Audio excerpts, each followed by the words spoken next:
Okay. Hello everyone, welcome to Micro Squad. Sam and Alina here today with some upper body for you rock climbers.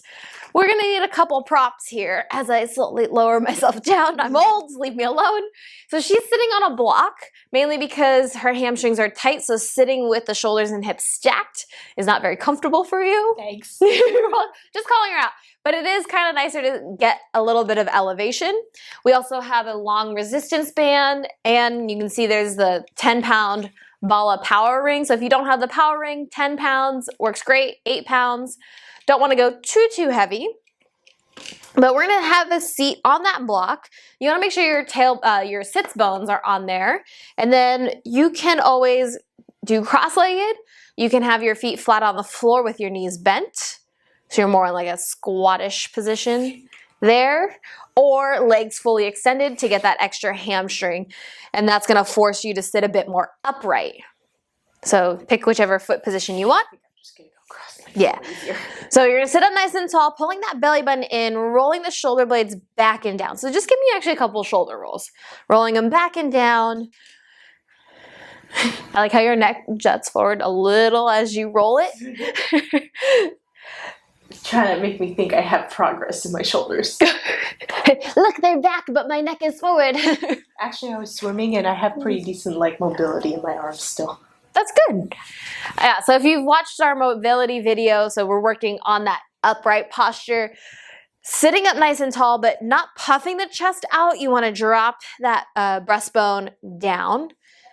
There's a lot of messages this morning. Locking those shoulders down. We're going to grab that resistance band. We're going to do some I's, Y's, and T's. We're going to combine all three of them together. So you're going to grab that band. Let's start a little bit narrow with that grip. And let's have the palms face down. You're going to lift straight up to that I. Yep. Bring it down. Shoulders are locked down. You're going to bring it back into a Y. So pull the band apart.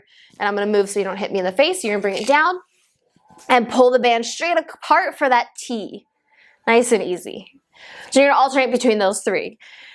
Yeah, that shoulder popped for her. So when you lift up, try not to let the shoulders pop out of the sockets and the chest puff forward. You want to keep that rib cage knitted down, pulling the belly button in towards the spine. If you saw the side view, she's got this very nice neutral spine going on, so the shoulders and hips are stacked, core is engaged. Nice. How are those shoulders feeling? Good. Good. So when she pulls the band apart, even in the Y a little bit, the shoulder blades are starting to pull together, and on that T, they really pull together. So you're opening up the chest, engaging through the upper back. Those rhomboids and trapezius. I always want to say rhomboids and trapezoids, just because they sound nicer together. Trapezius or trapezius? Because I've always been saying trapezius. I call it trapezius. Because of their traps? Yeah, they're traps. It's like you're looking at it trying to even my... Yeah, so she's watching herself in the video to see if one arm pulls more to the side or one arm's higher. It's great to always prop a mirror up and watch your form here. We're almost done with this one. We're going to grab that... Got a lot of unevenness there. It's hard because it's also inverted, so I'm trying to figure out which side. Oh, yeah. Which is why it gets really uneven all of a sudden because I don't remember which... See, I did it again. We're going to grab that power ring next. You're going to stay seated. You're welcome to change the foot position in 3, 2, 1. So you're going to grab that power ring. And we're going to place it in one hand, and you're going to bring both arms straight up above the head. Oh, yes. And you're going to pass that ring over to the other side while you keep one arm up. Yeah, and then you're going to bring the arm all the way down. I'm sorry. So bring it all the way down. So you're going to bring a shoulder press, lat up, bring it across, don't drop that ring, and then bend the elbow, bring it down. So almost think of, it's a shoulder kind of like lat pull down. You've got no resistance, so you can create that resistance for a lat pull down as you slowly lower it down. Let that lat engage and help out. And then on the way up, the shoulder is going to do a lot of the work, but can you get that lat to also engage to help wrap around and press up? Yep, and then knitting that rib cage together. No, it's a lot to think about. I know. The heavier the weight is, the more it's going to start to cantilever you backwards, so that arch happens. So But you want to pull the belly button in towards the spine, really engage through that core. You good there? Mm-hmm. So we're going to stay seated for a little bit longer, okay? 10 pounds is pretty heavy when you take the legs out of it. And so I didn't want to do standing today, mainly because her arms get cut out when you do this. But it forces your core to actually work a bit harder. Whereas the legs, you kind of tend to just let things happen a little bit more through the legs. This is fully concentrating into that core. You're going to bring those arms down in 3, 2, 1. Bring it on down. Now I'm going to show you how to rack this. So you're going to hold that ring. If you've got the ring, you're going to rack it on your forearm and hold it here. If you've just got a dumbbell, you're holding it in your hand. You can change feet positions if you need to, but you're going to do a delt raise, one arm delt raise. Sit up nice and tall. Roll that right shoulder back and down. Yeah. And we're going to open up to the side. I thought it was going to be, huh? I thought this was going to be some sort of other raise that was going to be really hard to do. No. So I'm working around your shoulder here, if you can realize that. Really? There's 3 main parts of the shoulder, or 3 main muscles of the shoulder that you see a lot is the deltoids. So those are the cap muscles, not Captain America, but... Do you have this move in your Captain America? Yes. Okay. Sure. I haven't watched all of them. It's a shield. It's in the full workout. Okay, gotcha. It's a shield raise. I've used it for other people too. I can't remember. Anyways, so in the shoulder press and in that pass, you're working the front part of the shoulder. So the anterior deltoid or front deltoid. In the side raise, we're working the medial deltoid, so the one right on the side. In the pull apart, so you're working the rear deltoids. So we're working through the whole cap muscle. We were working through the shoulder rotator cuff earlier with the resistance band. You're going to switch sides in 3, 2, 1. So little shoulder education for you. So I want you to bring the hand out in front of your wrist a bit more. So you're going to make it more of a 90. Yeah. There you go. Now I love this one when you're doing just single arms because your body wants to twist and turn to the side away from the weight, or sometimes it tends to just kind of collapse under that weight. So you're using your obliques and your center core to really hold you upright. Yes? I forget to start my watch. Oh darn. That's okay. That's okay. On my walk this morning, I started my watch 5 minutes late. Nice. I was like, oh man. But that's okay. So we are going to move into the rear deltoids, working the back after this. We've got a couple more seconds here. How we feeling so far? So for rock climbers, working, I like how you looked at me like I had called your name. Rock climbers, huh? I've been 7. You're right here. It's just you. We're going to rest in 3, 2, 1. It's okay. So what happens a lot when you're in a climb, right? You go and reach for a climb. Sometimes your arm slips and your shoulder, you hear a lot of people get their shoulder pulled out of their socket. It's mainly because... I've witnessed it. Yes, it's not fun. It's very painful. But it's the reason why is because the muscles around the shoulder that hold the shoulder rotator cuff together are actually weak. So we're starting to strengthen those. With the front and medial deltoids, those aren't very big. Those aren't fully crucial to holding the shoulder in its socket. But as we work through the back here, it is actually very crucial. So we're going to hold the band again, but you're going to bend the elbows in, palms face up for me, or they can face neutral depending on what feels good for your shoulders. Yes, we're going to pull the band apart. So this really works on that shoulder rotator cuff. So there's a bunch of, so let's quiz you. What are the sits bones in the shoulder? Supraspinatus, infraspinatus, teres minor, / major. Subscap. Yeah. I was like that. I always forget subscap. Yeah, subscapularis. So there's all these muscles that connect here. There's teres minor, major. They're almost I feel like, at least for me, they're almost interchangeable because they are very crucial in holding the blade in. So I tend to flop them back and forth because they work together well. But as we're pulling the hands apart, elbows stay engaged. So you're actually now engaging through that subscapularis, through the teres, right here below the armpit. And then your supraspinatus and infraspinatus are more at the top, and you can feel those pulling back, and that's also part of the rear deltoid as well. Yeah, nice and strong. And then of course that mobility that we worked earlier, when you lift the arms up, you want to make sure you have good mobility through the lats, through the shoulders, so that when you are reaching for that hold, if you're really tight, you don't pull the muscle, you don't pop your shoulder out of its socket. We're going to do a little challenge here. We're going to hold it open in 3, 2, 1. Hold it open, knit that rib cage down for me. Good. Pull that belly button apart. I'm sorry, pull the belly button in, and I want you to pull that band apart 1 inch out, 1 inch in, just a tiny little pulse here, engaging through that upper back, through the entire sits, bones, muscles, words. We're gonna rest in 3, 2, 1. Good, rest. You good? Those are hard. I know they're hard. Everything's hard. Everything's hard. Well, I mean, those are one of the more weaker points in your body. You're calling me weak. Yes. I'm your older sister. What do you expect? But these are your spare biceps. I know. My spare biceps. Okay, so we're going to move. What? I said nothing. Oh, okay. We're going to go to one of my favorites. We're going to lay down on our back. We're going to come off that block. And you're going to grab the ring again and hold it above your chest. So I want you to move your feet that way so they're not staring at your crotch. So nice, right?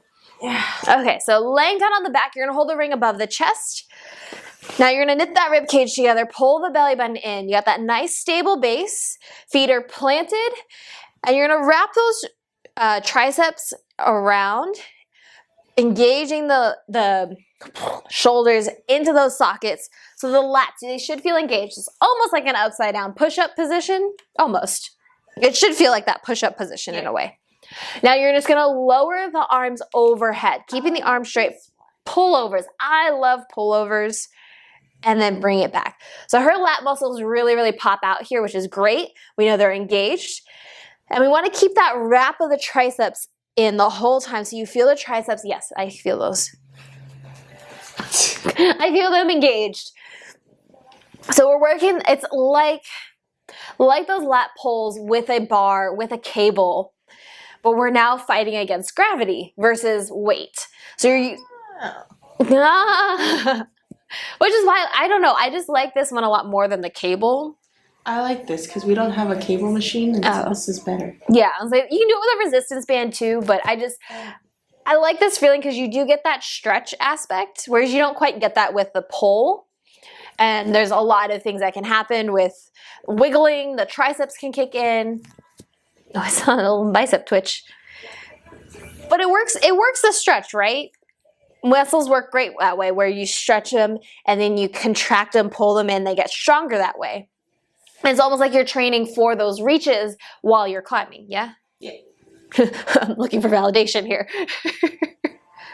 Yeah, and then again, that key point is bringing that breastbone down, knitting the rib cage together so that as those arms reach overhead, yeah, that may not go all the way overhead, and that's fine. We're just focusing on this strong core, strong lats. We're going to do a little press here. We're going to bring it over that chest in 3, 2, 1. So holding it right above the chest, I want you to slowly bend the elbows. Let it glide alongside the rib cage as if you're doing a row, but it is a chest press, so you're going to press it straight back up.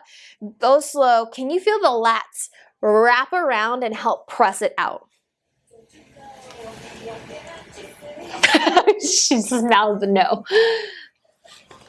So this is a fun thing, at least for me. I think it's fun. I don't know if anyone else thinks it's fun. In a push-up, in a chest press, you can get your lats to engage. You imagine them, you create that mind-body connection of that pullover move. You feel the lats wrap around and help push and assist it up. And you can even feel the chest work as well. But does that make sense when I say wrap? It makes sense, but I legit cannot feel them. Like, okay. I know what you're saying and I can visualize it. I cannot feel it. It's just not happening. It may take a couple times. It's something I definitely learned in yoga. and yoga teacher training was when we reached up from mountain pose, you wrapped your triceps around, you wrapped your lats. And that actually happens in Serve the Platter. If you're in traditional Pilates, the lats wrap around to press it out. Just something fun. We're gonna come on up. We're gonna work a little bit more back before we finish for the day. In 3, 2, 1. So come on up. We're gonna keep the block. We're gonna stretch.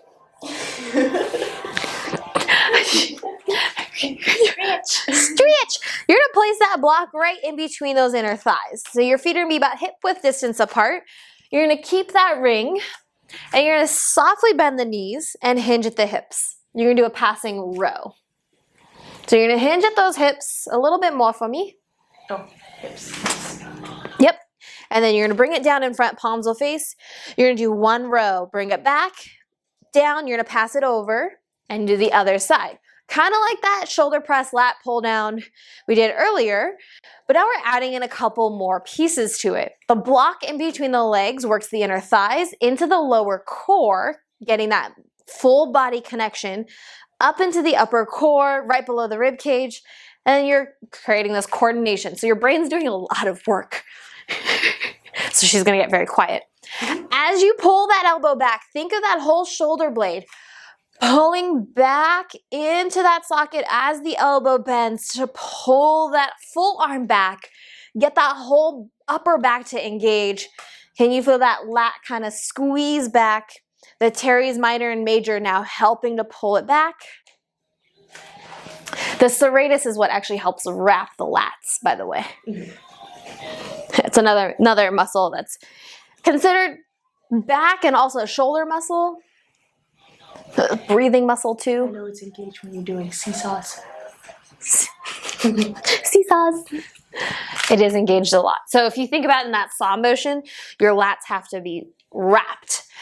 So there's this muscle that lies right around where the bra sits, underneath the lat, right up against the ribs. It's a really cool muscle. I call it serratus because it's like knives, so you can just poke a knife through the rib, sort of thing. That's how I thought about it. Well, it looks like a serrated knife. Like a serrated knife has ripples like that. See, I was thinking more of like you can. I knew the knife metaphor, but I didn't think that's what it was. Like a serrated edge. See, I heard a serrated knife, and I thought, oh, it's because No! It's because it looks like a serrated edge. Like your bread knife looks like your. That makes a lot of sense. That makes a lot more sense. Yeah, everyone's now going to go look up what serratus looks like and a serrated knife. You're going to compare them. And you're like, oh, it does look like a serrated knife, but yeah, I guess you could also put a serrated knife through them as well. How's your lower back feeling here? It's okay. Okay, so you're gonna flick that tailbone out. Yeah, now pull that core in. Good. We're almost done with it. We're gonna just finish it here. Nice and easy. There's a lot of core happening, even though it doesn't quite feel like it. It should. We're gonna rest down in 3, 2, 1. Good, you're done. How's that feel? Just what I needed. Just what we needed. Okay, it's a great start to work the mobility, to get that range of motion through, because you need good range of motion to make those climbs so you don't injure yourself. And then that strengthening, very small, intricate movements. She's doing some stretches here, stretch out those legs. But we'll see you guys next time on the Micro Squad. Hey everyone, thank you so much for watching the Micro Squad. Please don't forget to subscribe, check out some of our other videos, and check out our on-demand classes. They are on our website, themicrosquad.com, and we'll see you next time.